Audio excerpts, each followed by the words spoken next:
इसमें question rise होता है, और वो अगर इफ दिस इज के जी पाकिस्तान में पॉलिटिकल कैपिटल नहीं है, पॉलिटिकल इक्विटी नहीं है, राइटली सेट, ये मतलब इसमें बड़ा वजन है।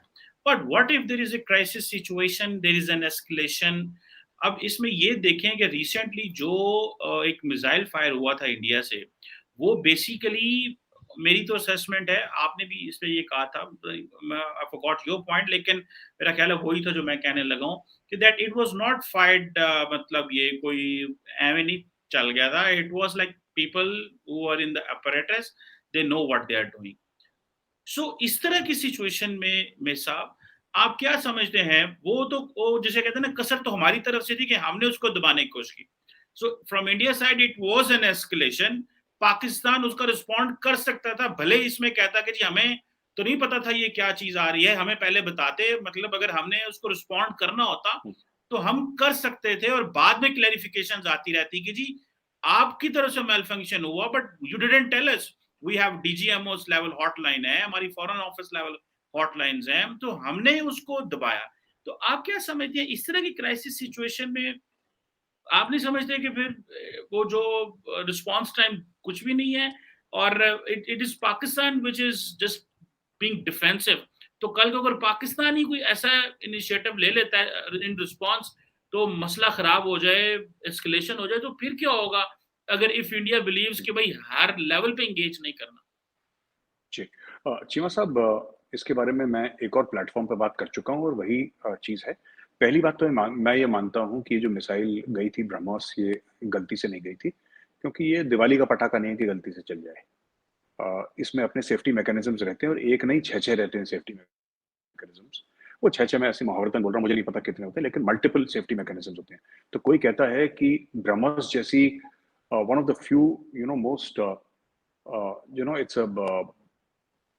It's a highly highly sophisticated missile, अगर कोई कहे कि जी ऐसी छूट गई और अमूमन पाकिस्तान की ही तरफ उसका मुंह था और वहां पे ऐसे ही चली गई, पर उसके ऊपर वॉरहेड नहीं था, उसके ऊपर कुछ नहीं था, ऐसे ही चली गई, नहीं, ऐसे मुझे मुझे नहीं लगता। मुझे लगता है कि जो भी है, it's I don't believe that is true.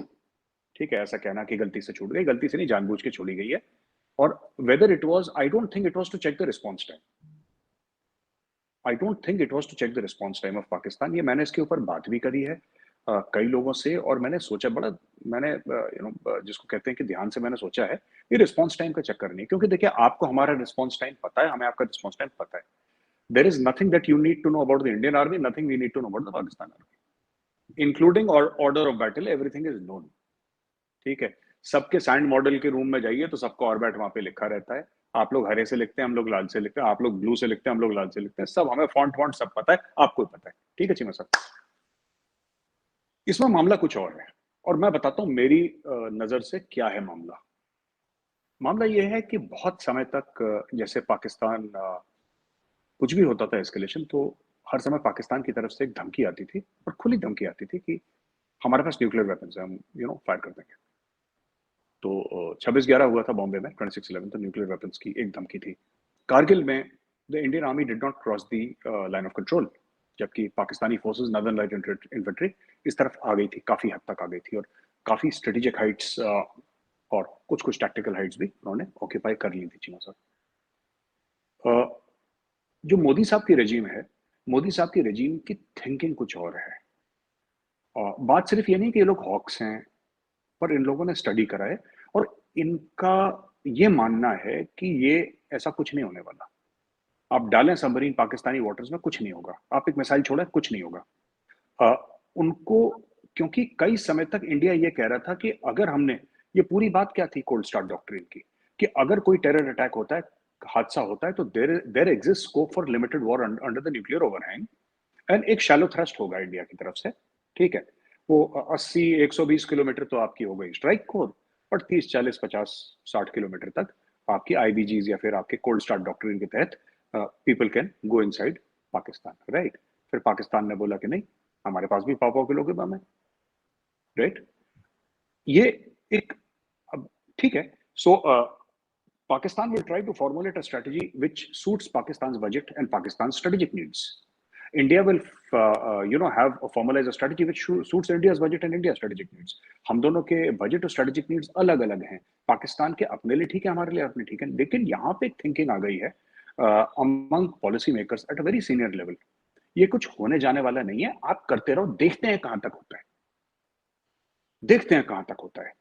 And मैं एक बात बता रहा हूं कि ये चीज आई गई हो गई पाकिस्तान से 2 ढाई दिन 3 दिन इसका डिस्कशन हुआ। I am very surprised. I am sure military के अंदर they might be taking it seriously, public discourse में नहीं गया। ब्रह्मोस जैसी missile which has the capability of being nuclear armed, उसका एक मुल्क से आपने सेकेंड वर्ल्ड वॉर में कभी सुना है, जबकि टेक्नोलॉजी जीरो होती थी, आज के मुकाबले में तो जीरो टेक्नोलॉजी थी उस वक्त, आपने कभी सुना है मिसाइल गलती से आ गई कहीं पे? हाँ, कोई डट गई होगी मिसाइल, मतलब this is like a proper cruise missile.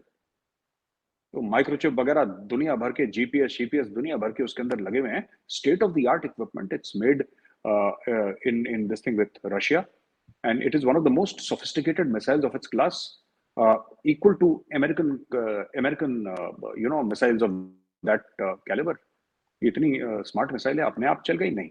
ये एक थिंकिंग भी इंडिया में आई है कि चीमा साहब देखते हैं पाकिस्तान क्या करता है, बिकॉज क्या हुआ है कि यहाँ पे एक फीलिंग है चीमा साहब, और ये फीलिंग मैं चाहता हूँ एज अ पाकिस्तानी एनालिस्ट आप थोड़ा सा इसको समझने की कोशिश करें। आप अग्री नहीं करेंगे ये मैं समझ रहा हूँ, पर आप समझने की कोशिश करें कि इंडिया को लगा कि अब अति हो गई है, यानी कि इंडिया को लगा कि बहुत जरूरत से ज्यादा हो गया।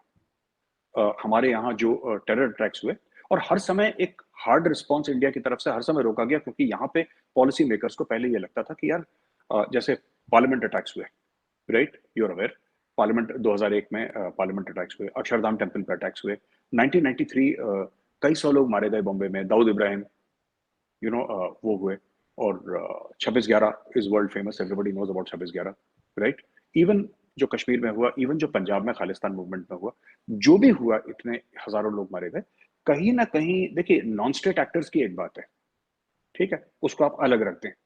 यहाँ पे तो स्टेट एक्टर्स का मामला था ना, कारगिल।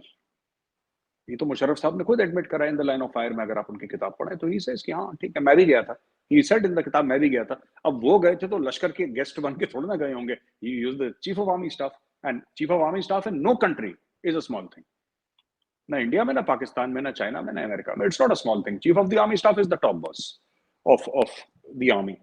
वो गए हैं वहां पे। तो अब इंडिया में एक मूड बन रहा है under Modi, the Modi regime, कि कुछ नहीं होगा।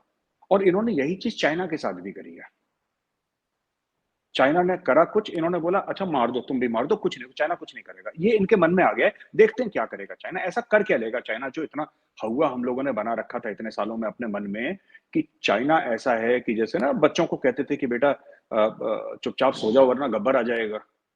वो फिल्म का डायलॉग है ना बड़ा मशहूर। तो मोदी जी ने बोला गब्बर आ जाएगा, तो देखते हैं गब्बर क्या करेगा, let's see what Gabbar does. हो सकता है हमें ठोक दे, हो सकता है हम गब्बर को ठोक दें, लेकिन एक तरफ तो हमारे माइंड क्लियर हो जाएगा कि हाँ गब्बर ये कर सकता है और हमें गब्बर को कर सकते हैं। तो डोकलाम में वही हुआ, जो डोकलाम में आज से 3 साल पहले हुआ था, 4 साल पहले हुआ था, और अब जाके ईस्ट लद्दाख में भी यही हुआ है, अरुणाचल में भी यही हो रहा है। जो हम इनके एप्स ब्लॉक कर रहे हैं, और जो हम की जो इनका जो पूरा मामला है, जो यहाँ पे कंपनीज आ रही है, ये सब वही स्ट्रेटजी के तहत हो रहा है कि देखते हैं गब्बर क्या करता है, let us see, let us push China as much as we can, and देखते हैं चाइना क्या करता है, what can China do at the end of the day. क्या करेगा चाइना? न्यूक्लियर बॉम्ब थोड़ा ना मार देगा दिल्ली के ऊपर, और मार देगा तब देख लेंगे, late us push. So now एक रिवर्स ब्रिंक्समैनशिप हो रही है। एक जमाने में एक तरफ से ब्रिंक्समैनशिप होती थी पाकिस्तान की, कि हाँ चलो ये है। पाकिस्तान ने भी 3-3 एफआईआर 26/11 के चीमा साहब लॉन्च कर रखे हैं, पाकिस्तान नहीं करे पाकिस्तानियों के खिलाफ। FIRs have been launched in Pakistan against the perpetrators of 26/11, and कहीं ना कहीं पाकिस्तान में भी रिकॉग्निशन है कि जब आपने लश्कर के हेड को, चीफ को, हाफिज सईद को जेल में डाला है, तो कहीं ना कहीं ये है कि हाँ कम से कम टेररिस्ट फंडिंग में या मनी लॉन्ड्रिंग में कहीं ना कहीं he was involved in some way, directly or indirectly, so Pakistan recognizes, they have put him in jail, Pakistani courts have put him in jail, उसको जिंदगी भर के लिए जेल में डाल दिया हाफिज सईद को ना। तो कहने की बात ये है चीमा साहब कि दिस ब्रिंक्समैनशिप हमारे साथ बहुत सालों से हुई, चाहे कारगिल में हुई, चाहे पार्लियामेंट अटैक हुई, चाहे ऐसे हुई, चाहे वैसे हुई, होती चली गई। चाइना की तरफ से भी होती चली गई। We lost the 1962 war, Cheema साहब। और हमारे स्कूल्स में बच्चों को ये सिखाया जाता है कि 1962 की जंग हम हारे, and let it be a lesson कि हम दोबारा ना हारे कभी। तो मुझे भी यही पढ़ाया गया था कि 1962 की जंग, ठीक है, हम बहादुरी से लड़े, जो भी लड़े, हमारे फौजी लड़े, मेरी रेजिमेंट भी थी उस लड़ाई में, बहुत, बैटल ऑफ रिजांगला बड़ी फेमस बैटल है, मैं कभी बताऊंगा आपको उसके बारे में। लेकिन एक अंडरस्टैंडिंग आई कि बस there is a way to handle China, and the way to handle China is not to blink. अगर चाइना 10 करता है तो आप 20 करो। China will back down at the end of the day, because we have to have confidence in our own power at the end of the day. 130 crore का मुल्क है, we can't be a pushover, nobody can come and से कि जी ऐसे ही चलो जी, एवं ही है, कोई दिक्कत नहीं। वो नहीं हो सकता। वो रोक दिया मोदी जी ने।